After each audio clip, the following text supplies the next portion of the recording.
Welcome in, everyone. This is something I've never before attempted. That is a live all-22 film breakdown for reasons that will become apparent shortly. Those of you that have followed a lot of my work, you've seen me do breakdowns with Johnny on our podcast on the Shane page, and those are things that I'm doing. You guys don't see it live. I'm doing it live on the podcast with Johnny, but I've run through those plays and mapped out what I want to say beforehand. And generally, it's after I've recorded my all-22 videos for Bleeding Green Nation. So I've got a pretty good scripted thing of what I want to talk about. And that's not going to be the case in this video because I want to talk about how to beat the Blitz. And I want to talk about how to beat the Blitz while looking at plays that I didn't just watch and I didn't already break it down and know all the answers to, because I think that can be instructive to how you work through this process. So full disclosure, I've seen these plays before. I watched the all-22 yesterday, and when I record plays for all-22, I just file them in the order they happen. So like I'd put like 0-1 for the first offensive play I record and a keyword like blitz. And so I just went through and I grabbed plays that I tagged for offense as blitz, put them in a video, have not rewatched them. We're going to talk about them as I sort of see them. So I can just tell you what I'm looking at, what I think they should be looking at pre-snap. So I had 4 such plays tagged as that. I didn't want to include the last one because I knew that was the Marcus Mariota pass. So let's dive in. You guys can hop in the comments here and I can put in comments. I can try to answer them as we go. But here we go. Here's the first play. And so when I look at this play, I just tell you what my process is as we look at it here. So we've got 4 guys deep, right? We've got 7 guys on the line of scrimmage. I think that's the math. Yeah, 7 guys rushing. So there are 7 potential rushers on this play. I'm looking over here to the side because that's where, oh, hold on. I don't have my screen shared correctly where you can see my drawings on the screen. Okay, now you guys should be able to see my drawings. So there are 4 guys deep. There's 7 potential rushers. How many guys do we have in the protection potentially? We've got 5 offensive linemen in the back. So we have 7 potential rushers. We've got 6 potential blockers. That means we're a hot alert. There is somebody the quarterback has to account for. And so if I'm looking at this play, I'm setting this up and I'm saying, okay, it's pretty obvious to me. This is the guy that we're worried about, right? He can't be blitzing. None of these guys can be blitzing. So if I'm setting up this protection, I'm going to block Kelsey straight up. We're going to block like this. We're probably going to block like this. Kenny Gainwell takes the first guy off the edge. If both guys come off the edge, we're hot. What's our answer if we're hot? The quarterback has to make somebody miss in this situation. He's got to account for someone. I mean, this one's as clear as day. If both of these guys blitz, what's going to be wide open? Put Dallas Goedert on a slant route. Now, how can this fall apart? Well, it could fall apart if one of these stand-up linebackers drops right into this slant route. Okay, so we've got to be aware of that. We got to get the ball out quick. Dallas Goedert needs to be looking at that. Jalen Hurts needs to see that. You should be able to get this slant in here. Alternatively, if you don't want it to be Dallas Goedert, you want to get a little more width, you could have your outside receiver run this slant route, and it makes it harder for one of these guys to get there. Either way, slant route at the top of the screen, easy way to beat this if it comes. Let's roll the tape and see what the Eagles do. Okay, yeah, so we're right. They're coming off the top of the screen. Now, just look. What did I say the solution is? Slant route. Can you see how wide open this would be? Or if you didn't want to do it with Goddard, we do it with him. Can we see how wide open this would be? Instead, okay, so we've got 55 bailing off the line trying to carry Dallas Goedert vertically. In this case, it would even be more ideal. This is a zone pressure, not a man pressure. It would be even more ideal if we just had him on a streak route here. But you didn't know that before the snap. So unfortunately, with my play, we're throwing the slant right here, and Dallas Goedert only has 15 yards of space to the nearest defender. The Eagles have nothing, though. There's nothing here. Hurts rolls out, throws the ball away. It's unacceptable. So we look from the back view again. It's easier to see the protection I was talking about. So you could set this protection up a lot of ways. Again, somebody's going to be free. I would kick us out like this. Gainwell across, picking up the inside man. If they both come, we're hot. You could also have Gainwell and Kelsey take these linebackers, and you could kick it out, and you could give Lane the MDM, the most dangerous man. He's taking the inside guy. There's different ways you could do this. That's protection stuff. I'm worried more about the routes behind it thing. But you can see he's coming, and there's just no answer. Now Hurts is able to get outside the pocket because Hurts is athletic. That's a very low percentage pass. That's a loss. Got a comment. What is Olamide Zaccheaus doing on the outside? It looks like he just stands there. Let's go back and look at it. So Olamide Zaccheaus he motions out, and that's a way to put horizontal stretch on the defense. Unfortunately, the Eagles don't do anything else with motion. Like you could get him on this little motion, this speed out motion to run a wheel route. Now you don't need to scheme up a free release because they're giving free releases here anyways. But this, honestly, it's just to me, this is just a motion for the point of motion, and it doesn't really have anything in the offense. He's just there. It's to try to get some sort of horizontal stretch. And again, you could say Hurts should throw this ball to him right now, and maybe that's true, but this play schematically is just bad. If you get the ball to Olamide Zaccheaus here, maybe he can get that first down. He's got a guy coming on him, but I just think that's bad design personally. So that's the first play. You guys feel free to drop comments. I'll try to address them in between plays as we go. Let's get to our second play. Okay, so on our second play, this isn't an obvious this isn't an obvious hot situation. So you've got 4 guys on the line. You've got 2 linebackers. You've got a slot corner that could potentially blitz, but he's probably not blitzing because there's nobody over him. If he was going to blitz, you would have probably the safety kind of in this area, capping him over this defender. So we can probably eliminate him as a blitzer, which means we have 6 potential blitzers. We've got 5 in protection. We've got a back. We don't have to be hot here. We can block the back. We can be worst case scenario 6-on-6 protection unless there's a blitzer coming from extreme depth. We get this guy flying downhill to blitz. We're not really worried about that. So we don't have to be hot here. However, looking at this play, look at the body language. I think this guy's coming. He's leaning forward. We've got a safety. This is what I'm talking about, capping this defender. He's off. We could just be spinning to single high zone coverage, bringing this guy down into the flat, playing some sort of cover 3 where this is a hole defender, but he's leaning forward a lot. It looks like he either wants to hit Goddard or he wants to blitz. So run whatever play you want.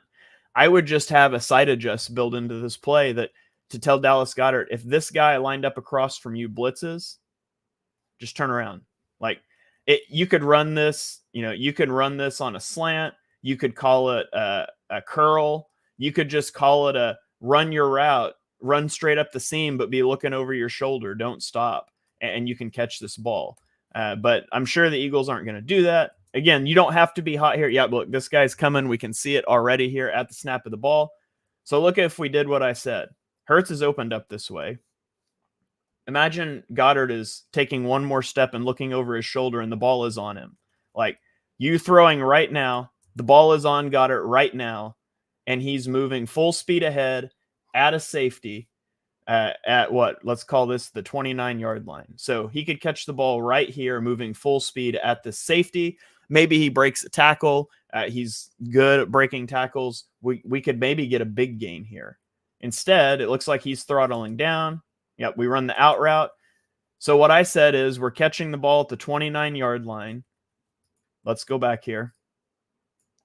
I said we're catching the ball at the 29-yard line with a full head of steam, 6 yards from a safety, and maybe we can break a tackle and get big yards after the catch. Instead, we don't build anything like this in. We're running an out route, which works. And again, we don't have to be hot here. We don't. We've got this blocked up. But we throw this out route, and now instead of catching it at the 29 with 6 yards of space, we catch it at the 29.5 with no yards of space, and we're moving backwards. Again, like you could be in a lot better situation there. That one's at least not just a loss, though. Okay, let's look at another one here. Got a comment from Sean on Facebook, says Hurts can't read the blitz, one read and he rolls out. I would argue, and I'm going to through this video, that he's not given the opportunity. The structure is not there for him to be able to do that. But okay, here the Eagles were in a 3-by-2, and they're going to motion to change the passing strength. So our key thing we want to watch here is this guy is running with him when we change the passing strength. That tells us man coverage. Now, it doesn't have to be man coverage. It could be zone coverage, and you have to account for that. It could be zone coverage where we're just flipping our passing defensive strength as well. But if we look at this, we've got a safety deep. There's nothing this guy can really do except play a deep zone. He can't get attached to a defender. Okay, that's not true. He could step down and he could play a whole zone, but this guy's in zone coverage either way. So this is either cover 1 man blitz, or we could bail into cover 3 and not blitz. It could be some sort of fire zone blitz, which is a 3 deep, 3 underneath. So there's two blitz options. It could be a man blitz, a zone blitz. So let's just have options for those. Okay, so what's a great play that can beat both? I really like mesh sit wheel, right? So we run our mesh routes here, our shallow crosses. Have these guys do your little high five thing, right? And so if we do this against man coverage, we're rubbing these guys off. We're going to get somebody open, right? And then we can pair this with the sit route over the ball. And we've got our motion coming. Get this on the wheel. Okay. And then you can do whatever you want with this route. Maybe you tag on like a backside dig. So let's say we dialed this up. Now, this is 5-on-5. We can block this up. We don't have to be hot here, but it's 5-on-5. We've got answers. If it's man coverage, our mesh routes should be really good. Our wheel route can work. If it's zone coverage, we're stretching this zone, and we've got the sit route over the ball.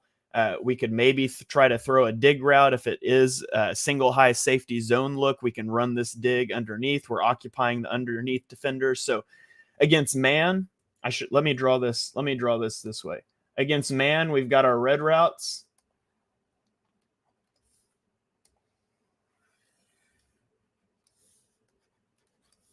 And against zone, we've got our dig route and we've got our sit route. If this is zone coverage, we're stretching the middle of field zone defenders. Are they going to sit on this sit route?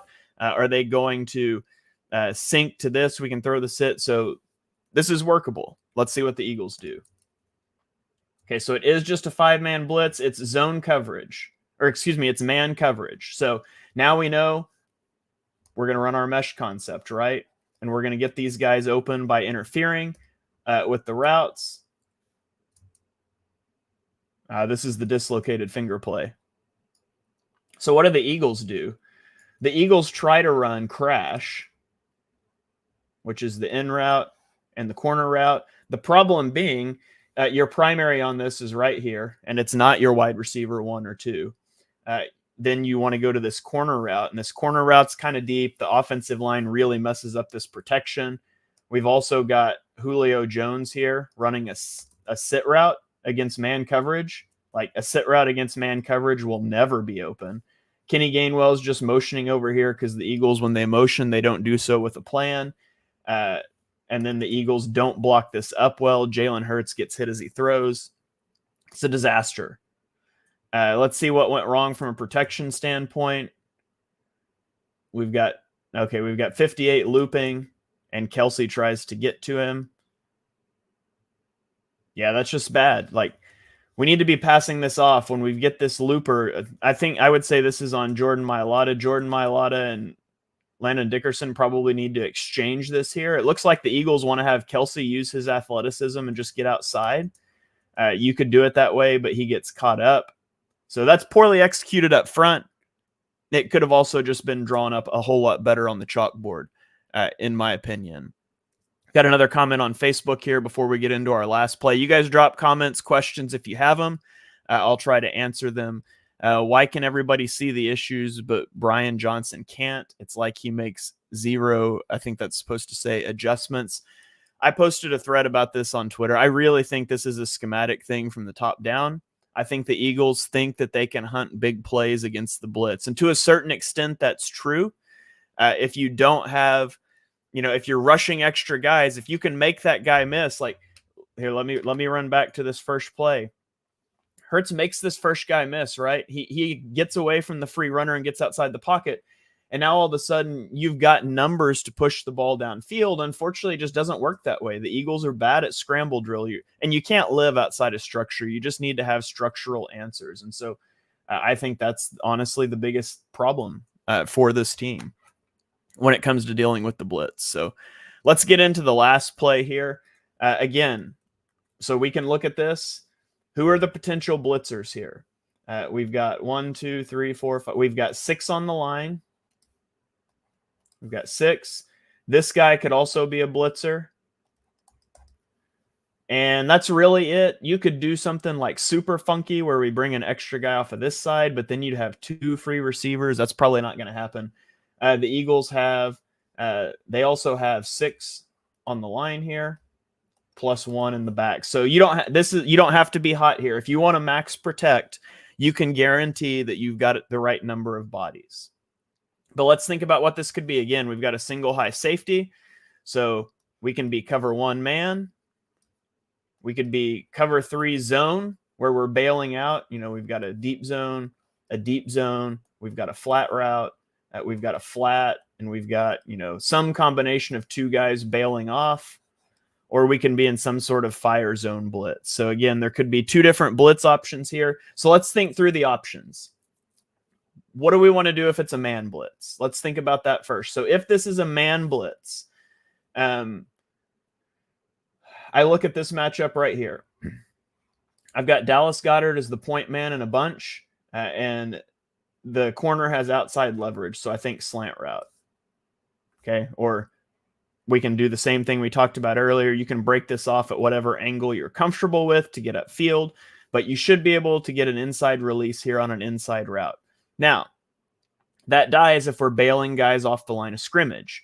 But if we're bailing guys off the line of scrimmage into coverage, all of a sudden we should have time to get this blocked up, and so we can have something else to develop. So this is a potential man beater. What if it's a zone blitz? Well, if it's a zone blitz, we've probably got this guy bailing deep, right? And we've got deep zone here. We've probably got a flat zone, and we've got somebody coming off the line here to be in the middle for like this fire zone. So we want to stretch the flat zone, and we could do it to either side, but I'll draw it to the top side here first. So here's our man beater. Let's talk about a zone beater. Let's stretch this flat zone. Let's send somebody out to the flat, running back out to the flat. Let's run a corner route. This guy can't cover both, right? High to low is how he should cover that. If he jumps the low route because it's a blitz and he's expecting pressure, well, we can still block this up reasonably well, right? We can block 1, 2, 3, 4, 5. We can block with the tight end. We've got this potentially blocked up long enough for a corner route, right? Or we could do this to the other side. We can keep our man beater here. We can block Gainwell, and so we've still got 6 in protection, and we can go to the flat and a corner route. And there's other man beating or zone beating concepts, but that's what you try to do. You try to isolate this defender and see if you can beat him. So let's see what the Eagles do. Okay, so the Eagles are going to keep Gainwell into block. So in theory, we've got the numbers to block this up.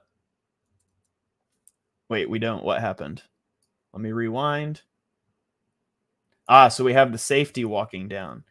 Okay, so this safety also comes on the blitz. And so they're +1 in the blitz. And this is where you've got to have the ball out fast, right?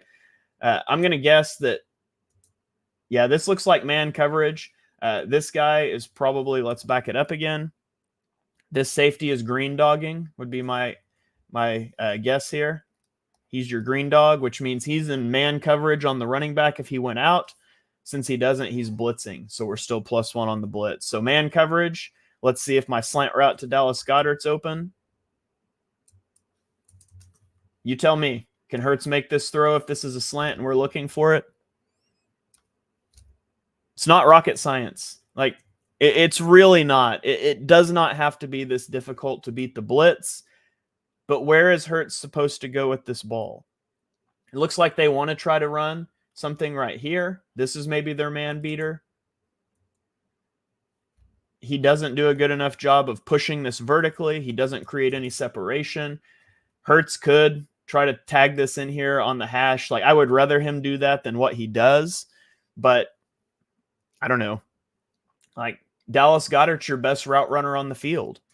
Why don't we scheme this up to him when he's got an inside leverage here versus this where we're lined up straight up on him? Goedert's open. Like, if we're running this, if he's on a corner route, Goedert's wide open. And Goedert's going to catch this, and he's probably going to run for 15 yards. It doesn't have to be hard, guys. Just, it doesn't have to be this hard, but the Eagles provide no answers to the blitz for their quarterback. And whether that be because, I put a tweet up on Twid. Wow, that was really bad. Let me try to say that statement again. I put a thread up on Twitter talking about this. And to my mind, there's only 4 potential explanations here. So if you think that Jalen Hurts, I know you guys saw the things that people put out, that people are saying about how Phillip Rivers had hot routes, when they were playing in 2020 in Indianapolis with Nick Sirianni.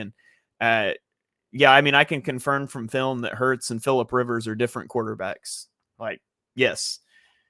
Here's the thing. Like, if Hurts can throw a slant on an RPO, which he does, then he can throw a slant against the blitz. Like, he can physically make that throw. So it's not that he physically can't do it. If your argument is he can't see the blitz pre-snap, I mean, look at the ones I just showed you. Are those hard to see pre-snap? Like, those aren't hard to see. It's not some exotic look with a guy coming from 8 yards deep. They're blatantly telegraphed. And so if he can't see that, and I do not think that's the case, what is the coach doing? Point this out to him in a film room and he can learn it. I don't think this is the case, though. If, maybe your argument is that Hurts doesn't want hot routes because, again, we go back to that first play where he's able to get outside of the pocket and they see that as a way, Hurts sees that as a way to beat the blitz and get big plays. If that's true, if that's coming from Hurts, then Nick Sirianni and Brian Johnson need to be the grown-ups in the room and tell him, no, that's not how NFL offense works. And if it's coming from the top down to Hurts, they need to grow up because that's not how you handle the blitz. And then the final one, I've seen people say Hurts is so jumpy in the pocket. That's why you can't have hot routes. If that's true, and that's probably got the most validity of anything, but is Hurts jumpy in the pocket because he has no answers, or does he have no answers because he's jumpy? Like, which came first, the chicken or the egg? But if they're not putting it in the offense because he's jumpy, then his coaches are doing him a major disservice by enabling him to further ingrain bad habits instead of coaching him to work on the weakness. When I coached high school basketball and you get a kid that can't drive left, we didn't scheme up every play for him to go right. We got in the gym and we worked on the left. No matter which option you think it is an indictment on the coaching staff. It is a very poor look for a coaching staff to not give Hurts answers to the blitz, not force him to take them if he doesn't want to. Like, the entire point of coaching is to help players become better, and none of that is happening. Every answer to the blitz is Jalen, just do something crazy and bail us out.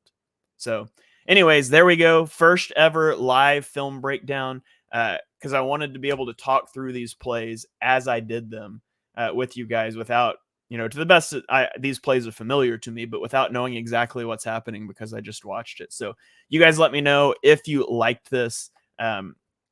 Hopefully this is a little bit instructive of what I'm talking about when I'm talking about building in answers to the blitz, and why I just think this is ultimately a coaching issue. So thank you guys for joining in.